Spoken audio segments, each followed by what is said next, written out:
ছেলেদের জীবনে সব রয়েছে ভাই, সব রয়েছে বলতে মানে সব রয়েছে। এদেরকে বলো বিয়ে বাড়ির থেকে মেয়ে তুলে নিয়ে আসতে, দেখো 2 মিনিট একটা মেয়ে তুলে নিয়ে চলে আসবে। এদেরকে বলো মানে চুরি করতে, ডাকাতি করতে, চুরি ডাকাতি বাদ দিয়ে ভাই এরা খুন খারাপি সব করে দিতে পারে, কিন্তু বলো এদের এতটাই মানে কনফিডেন্টের অভাব, এরা যাবে দোকানে 2 থেকে 3টে জিন্স দেখবে, তার মধ্যে একটা জিন্স তুলে নিয়ে চলে আসবে।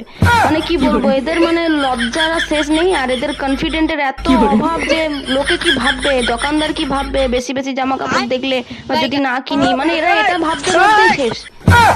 আর সেদিকে মেয়েদেরকে দেখো, মেয়েদের কনফিডেন্টে একবার দেখো, দোকানে ঢুকবে পুরো জামা কাপড় শাড়ি সবকিছু তল্লাশি করে দোকানে 12টা বাজিয়ে দেবে, দরকার হলে দোকানদারেরও 12টা বাজিয়ে দেবে, তারপরে বলবে না এটা না খুব একটা পছন্দ হয়নি।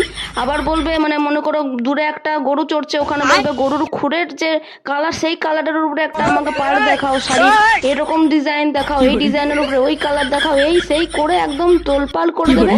তারপরে ফাইনালি লাস্টে বলবে যে সবই তো ঠিক ছিল দাদা, কিন্তু খুব একটা পছন্দ হলো না, হ্যাঁ আমরা পরে আসবো। আবার কিছু কিছু মেয়ে রয়েছে যারা কিন্তু শপিং মলে গিয়ে দোকানে গিয়ে ট্রায়াল দিয়ে সেই ড্রেসের ছবি তুলে, ড্রেস তো নেবেই না, ছবি তুলে ইনস্টাগ্রাম ফেসবুক ইউটিউব কাঁপিয়ে দেবে, মানে যা তা একটা অবস্থা করে দেবে, তবু কিন্তু এদের লজ্জা হয় না। হ্যাঁ এদের কনফিডেন্স দেখো, আর তোমাদের 2-3টে জিন্স থেকে আর একটা কিনে নিয়ে চলে এলে, মানে তোমাদের এত লজ্জা।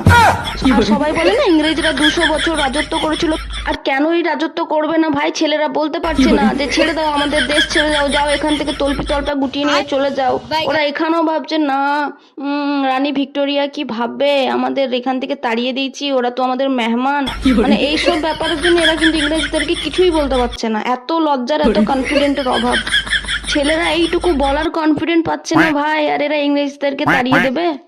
আর সেখানে যদি ইংরেজদেরকে তাড়ানোর দায়িত্বটা মেয়েদেরকে দেওয়া হয়, দু বছর কি 2 সপ্তাহে তাড়িয়ে দিবে, এই যাও তোমরা এখান থেকে চলে যাও, আর তোমাদেরকে আমার ভালো লাগছে না, আমরা তোমাদেরকে সহ্য করতে পারছি না, দরকার হলে মা বোন একাকার করে তাদেরকে এখান থেকে তাড়িয়ে দিবে, তাও কারোকে নিজেদের এলাকাতে থাকতে দেবে না। মেয়েদের কনফিডেন্টই আলাদা হয়, মেয়েদের সাথে হয়, মেয়েদের এত কনফিডেন্ট, ওরা তো বললাম শাড়ি দোকানে গিয়ে ছবি তুলে নিয়ে গোটা এদিক ওদিক স্ট্যাটাস দিয়ে দিবে, রিলস বানিয়ে দেবে, তোমাদের 3টে জিন্স থেকে 2টো কিনে নিয়ে বাড়ি চলে আসবে। ভাই এত কনফিডেন্ট লুজ হলে হয় নাকি?